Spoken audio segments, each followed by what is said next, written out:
signing dozens of executive actions, starting with perhaps the most controversial. So this is January 6th. These are the hostages.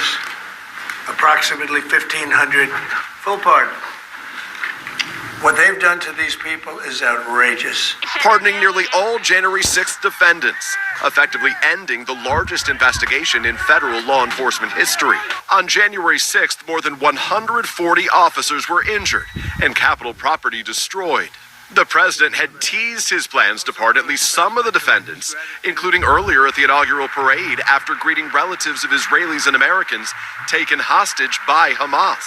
I'm going to be signing on the J6 hostages pardons.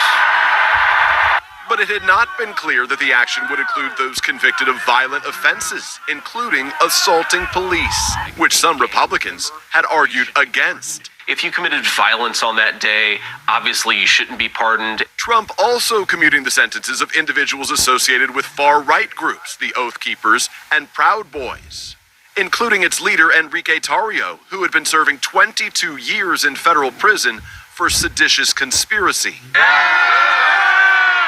Supporters for those pardoned celebrating overnight. President Trump also responding to the day's other pardon announcements. In the last hours of his presidency, Joe Biden preemptively pardoning the members of the committee that investigated January 6th, including former Congresswoman Liz Cheney, along with Dr. Anthony Fauci and General Mark Milley. None has been convicted of any crime.